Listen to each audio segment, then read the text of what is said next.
Hello everyone, कैसे हो आप सब। एक बार पुनः स्वागत है आप सभी का हमारे अपने YouTube channel A to Z biology classes पर। उम्मीद करते हैं दोस्तों आप सभी मस्त होंगे, बेहतर होंगे। आज के इस वीडियो में हम देखेंगे class 12th biology NCERT chapter 2 दोस्तों हमारा चल रहा है। इसमें देखिए जो आज का हमारा टॉपिक है उसमें हम देखेंगे मादा युग्मकोद्भिद का विकास, यानी डेवलपमेंट ऑफ फीमेल गैमेटोफाइट्स।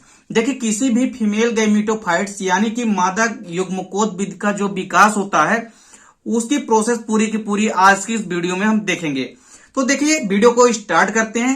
तो यदि हम बात करते हैं मादा युग्मकोद्भिद के विकास की यानी डेवलपमेंट की, तो बेसिकली देखिए आप लोगों को यदि एक फ्लावर की संरचना पता होगी, उसमें क्या होता है, जो बीजांड होता है और बीजांड कहाँ स्थित होते हैं, तो अंडाशय की अंदर स्थित होते हैं। तो किसी भी अंडाशय के अंदर बीजांड स्थित होते हैं। तो आप जब बीजांड की संरचना देखेंगे, उस बीजांड की संरचना के अंदर कई सारे बीजांड काई ऊतक पाए जाते हैं और उन्हीं बीजांड काई ऊतक में ही गुरु बीजाणु कोशिका जो है पाई जाती है। और यही गुरु बीजाणु कोशिका ही चल के आगे क्या करेगी, डेवलपमेंट करेगी किसका, मादा युग्मकोद्भिद का। तो देखिए जो बीजांड है, चूंकि इसकी संरचना के अंदर क्या पाए जाते हैं, बीजांड काई ऊतक पाए जाते हैं और इन्हीं बीजांड काई ऊतक में गुरु बीजाणु कोशिका पाई जाती है, जिसको हम गुरु बीजाणु मात्र कोशिका कहते हैं। और देखिए अब यह जो गुरु बीजाणु मात्र कोशिका होती है, इसमें क्या होता है, अर्धसूत्री विभाजन होता है, यानी इनमें मियोसिस डिवीजन होता है। देखिए सबसे पहले तो आपको क्या पता होना चाहिए कि अंडाशय के अंदर बीजांड स्थित होते हैं और जो बीजांड होते हैं इनके अंदर बीजांड काई ऊतक होते हैं, जिन बीजांड काई ऊतक के अंदर ही गुरु बीजाणु कोशिका पाई जाती है। और यही गुरु बीजाणु कोशिका जो है एक मात्र कोशिका की तरह कार्य करती है। और इनमें क्या होता है, आगे चल के अर्धसूत्री विभाजन होता है। जैसा कि आप यहाँ पे देख भी पा रहे हैं कि इनमें अर्धसूत्री विभाजन यानी कि इनमें मियोसिस डिवीजन होने लगता है। और जैसे ही मियोसिस डिवीजन होगा, इसमें एक गुरु बीजाणु मात्र कोशिका से, अब देखिए यहाँ पे गुरु बीजाणु मात्र कोशिका जो है तो खाली एक ही मात्र कोशिका है। तो जो गुरु बीजाणु मात्र कोशिका है वो कितनी है, यहाँ पे एक है। लेकिन इस एक मात्र गुरु बीजाणु कोशिका से जब अर्धसूत्री विभाजन होगा तो इसमें से 4 कोशिकाएं बनेगी। कितनी कोशिकाएं बनेगी, 4 कोशिकाएं बनेगी। आप देख भी सकते हैं ऊपर की ओर 1 2 3 और ये चौथी कोशिका है। तो आपको यहाँ पे क्या याद रखना है कि जैसे ही गुरु बीजाणु मात्र कोशिका में अर्धसूत्री विभाजन होता है, उनमें 4 कोशिकाएं बनती है, जिनमें से 3 कोशिकाएं जो होती है ये क्या हो जाती है, नष्ट हो जाती है, डिस्ट्रॉयड हो जाती है। और खाली एक ही जो कोशिका होती है जिसको हम क्रियात्मक गुरु बीजाणु कहते हैं, एक ही कोशिका जो है यहाँ पे खाली बचती है, जिसको हम क्या कहते हैं, क्रियात्मक गुरु बीजाणु कहते हैं। मतलब 4 कोशिकाएं जो बनी है उनमें से 3 कोशिकाएं तो नष्ट हो जाती है और जो एक गुरु बीजाणु कोशिका बनी होती है ये एक्टिव होती है, क्रियाशील होती है, इसीलिए इसे हम क्रियात्मक गुरु बीजाणु कहते हैं। और यही क्रियात्मक गुरु बीजाणु जो है मादा युग्मकोद्भिद का निर्माण करेगा। अब आप यहां पे देखना है कि देखिए किसी भी पर्टिकुलर यदि एक क्रियात्मक गुरु बीजाणु से भ्रूण कोश का निर्माण होता है तो इसको हम क्या कहते हैं, एक बीजाणुक भ्रूण कोश परिवर्धन कहते हैं, या इसको हम पॉलीगोनम प्रकार का भ्रूण कोश परिवर्धन कहते हैं। देखिए अब ये जो क्रियात्मक गुरु बीजाणु कोशिका हमको मिली है, इसी क्रियात्मक गुरु बीजाणु कोशिका से भ्रूण कोश का निर्माण होगा। अब चूंकि यह क्रियात्मक गुरु बीजाणु की कोशिका है, अर्थात इससे जो भ्रूण कोश बनेगा, जो मादा युग्मकोद्भिद बनेगा, उसको हम क्या बोलेंगे, उसको हम बोलेंगे एक बीजाणु भ्रूण कोश परिवर्धन। तो अब इसके बाद आपको क्या ध्यान में रखना है कि जो पॉलीगोनम प्रकार का भ्रूण कोश परिवर्धन है, इसी परिवर्धन को हम पॉलीगोनम प्रकार का भ्रूण कोश परिवर्धन भी कहते हैं। क्यों, तो इसका रीजन ये है कि सबसे पहले स्ट्रासबर्गर नामक जो साइंटिस्ट हैं, इन्होंने सबसे पहले इस परिवर्धन को पॉलीगोनम पादप में ही बताया था। तो पॉलीगोनम पादप में चूंकि स्ट्रासबर्गर ने बताया, इसीलिए इसको हम पॉलीगोनम प्रकार का भ्रूण कोश परिवर्धन भी कहते हैं। अब देखिए यहां पे आपको अब क्या याद होना चाहिए कि जो क्रियात्मक गुरु बीजाणु है, यह बेसिकली क्रियात्मक गुरु बीजाणु ही भ्रूण कोश या मादा युग्मकोद्भिद की प्रथम कोशिका मानी जाती है। मतलब एक क्रियात्मक यदि गुरु बीजाणु है तो यह एक पहली ऐसी कोशिका है जो भ्रूण कोश के निर्माण में भाग लेगी। तो किसी भी पर्टिकुलर क्रियात्मक गुरु बीजाणु से ही क्या होगा, भ्रूण कोश यानी कि मादा युग्मकोद्भिद या मेल गैमेटोफाइट्स का डेवलपमेंट होगा।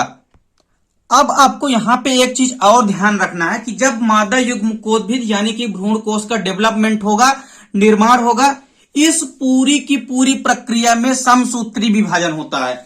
और समसूत्री विभाजन जैसा कि आप लोगों को पता भी होगा कि एक समान प्रकार का विभाजन होता है। मतलब एक कोशिका से 2 कोशिका बनेगी, 2 से 4 कोशिका बनेगी, 4 से 8 कोशिका बनेगी।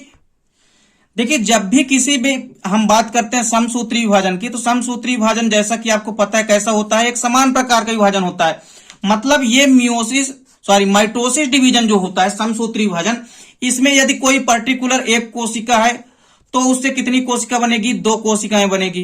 2 से फिर कितनी कोशिकाएं बनेगी? 4 कोशिकाएं बनेगी।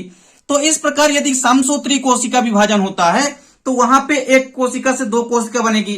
और यदि केंद्रक का भी विभाजन होगा तो एक केंद्रक से 2 केंद्रक बनेंगे, 2 केंद्रक से 4 केंद्रक बनेंगे। तो चूंकि विभाजन जो है समसूत्री विभाजन में समान प्रकार से होता है, और समसूत्री विभाजन में आपको याद रखना है कि गुणसूत्रों की संख्या भी समान बनी रहती है। ये वन ऑफ मोस्ट पॉइंट जो नोट करने वाली है कि जो समसूत्री विभाजन होता है इसमें गुणसूत्रों की संख्या यानी क्रोमोसोम की जो संख्या होती है, यानी नंबर ऑफ क्रोमोसोम, ये भी क्या होते हैं? हमेशा समान बने रहते हैं। मतलब गुणसूत्रों की संख्या में कोई भी परिवर्तन नहीं होता है समसूत्री विभाजन में। ये चीजें आपको ध्यान में रखनी है। अब आपको क्या ध्यान में रखना है कि जो पूरी की पूरी जो भ्रूण कोष के निर्माण की जो प्रक्रिया है, इसमें टोटल ओवरऑल कितनी बार समसूत्री विभाजन होगा? 3 बार। 3 बार इसमें टोटल समसूत्री विभाजन होगा। और तीनों बार समसूत्री विभाजन में क्या होगा कि ये जो हमारी क्रियात्मक गुरु बीजाणु बनी है, इस क्रियात्मक गुरु बीजाणु के अंदर क्या है? एक केंद्रक है। तो देखिए इनमें होगा क्या, जैसे ही समसूत्री विभाजन होगा तो ये जो हमारा एक्टिव यानी कि क्रियात्मक जो गुरु बीजाणु है, इसमें क्या होने लगेगा? विभाजन होने लगेगा। और विभाजन होगा भी किसका? तो केंद्रक का विभाजन होगा। समसूत्री कोशिका विभाजन जब आप पढ़ते हैं तो उसमें 2 प्रकार से विभाजन होता है। जो पहला विभाजन होता है वो तो न्यूक्लियस का विभाजन होता है, यानी कि केंद्रक का विभाजन होता है। और जो दूसरा विभाजन होता है वो होता है साइटोप्लाज्म का, यानी कि कोशिका द्रव्य का। तो सबसे जो पहला विभाजन होगा वो केंद्रक का विभाजन होगा। दूसरा विभाजन जो होगा वो किसका होगा? साइटोप्लाज्म यानी कि कोशिका द्रव्य का विभाजन होगा। एक चीज आपको याद रखनी है कि जब न्यूक्लियस का डिवीजन होगा यानी केंद्रक का जो विभाजन होता है उसको हम क्या कहते हैं? कैरियोकाइनेसिस कहते हैं। उसको हम क्या कहते हैं?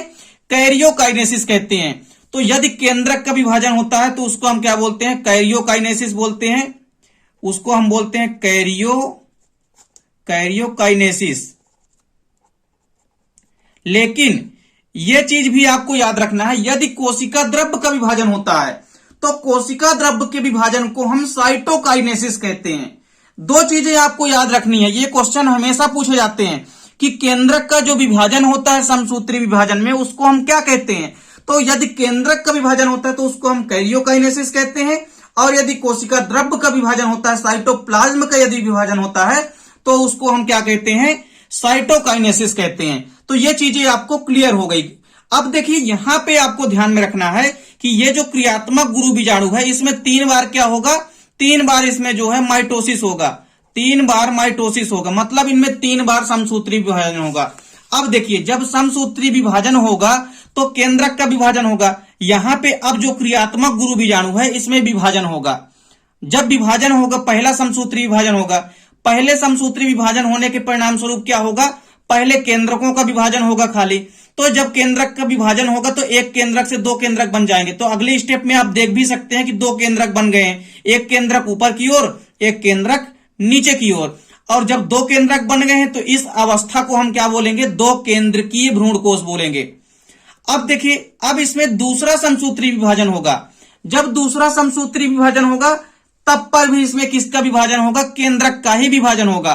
तो जब दूसरा समसूत्री विभाजन हुआ तो चूंकि यहां पे 2 केंद्रक थे तो 2 केंद्रक से अब कितने केंद्रक बन जाएंगे? 4। क्योंकि हमने क्या कहा कि समसूत्री कोशिका विभाजन यदि होता है तो उसमें जो कोशिकाएं होती है वो डबल कोशिकाएं बनती है। मतलब 1 से 2, 2 से 4, 4 से 8, इस प्रकार से विभाजन होता है। तो इसमें भी क्या होगा? केंद्रक का विभाजन होगा। और जब दूसरा समसूत्री विभाजन होगा तो यहां पे 2 से 4 केंद्रक बन जाएंगे। तो 2 केंद्रक ऊपर की ओर और 2 केंद्रक नीचे की ओर। अब चूंकि 4 केंद्रक वाला भ्रूण कोष बन चुका है तो इसको हम क्या बोलेंगे, 4 केंद्रकीय भ्रूणकोष बोलेंगे। अब देखिए ये प्रक्रिया जो है चलती रहेगी और तीसरी बार भी अब क्या हो जाएगा, समसूत्री कोशिका विभाजन। तो हमने आपको पहले ही बताया कि इस पूरी ओवरऑल प्रक्रिया में 3 बार आपको समसूत्री कोशिका विभाजन देखने को मिलेगा। तो जब यहां पे तीसरा समसूत्री विभाजन होगा तो 4 केंद्रकों से बढ़कर के इनकी संख्या कितनी हो जाएगी, 8 हो जाएगी। तो अगले स्टेप में आप देख भी सकते हैं कि जो भ्रूणकोष है ये 8 केंद्रकीय हो चुका है, मतलब 8 केंद्रक वाला भ्रूणकोष बन चुका है। तो 4 केंद्रक जो है ऊपर की ओर होते हैं और 4 केंद्रक किसके ओर होते हैं, नीचे की ओर होते हैं। अब आप देख भी सकते हैं कि 4 केंद्रक ऊपर की ओर, ऊपर का जो सिरा होता है भ्रूणकोष का वो कहां क्या कहलाता है, निभाग वाला भाग कहलाता है, और नीचे वाला जो भाग होता है वो बीजांड द्वार वाला भाग कहलाता है, यानी माइक्रोपाइल वाला भाग कहलाता है। तो 4 केंद्रक निभाग के सिरे पर चले जाते हैं और 4 केंद्रक कहां जाते हैं, बीजांड द्वार के सिरे पर। तो इस पूरी की प्रक्रिया में आपको यह समझ में आया कि टोटल 3 बार समसूत्री विभाजन होगा, जिसमें केंद्रकों का लगातार विभाजन होगा और 8 केंद्रक वाली भ्रूणकोष की संरचना बन जाएगी। अब देखिए ये संरचना बनने के बाद क्या होगा, ये जो 8 केंद्रक हैं ये एक अरेंजमेंट हो जाएगा, इनका एक सिस्टमेटिक अरेंजमेंट हो जाएगा। ऊपर की ओर 3 केंद्रक चले जाते हैं, बीच में 2 ही केंद्रक बचते हैं और नीचे की ओर 3 केंद्रक आ जाते हैं। अब देखिए समसूत्री विभाजन में हमने क्या बताया कि पहले तो केंद्रक का विभाजन होता है, लेकिन बाद में कोशिका द्रव्य का विभाजन होता है। तो देखिए अब यहां पे कोशिका द्रव्य का विभाजन होगा, और जब कोशिका द्रव्य का विभाजन होगा तो इन सभी के सभी केंद्रकों के ऊपर जो है कोशिका का निर्माण भी होने लगेगा, यानी भित्ति निर्माण हो जाएगा। तो भित्ति निर्माण के परिणाम स्वरूप कोशिकाएं बनती है।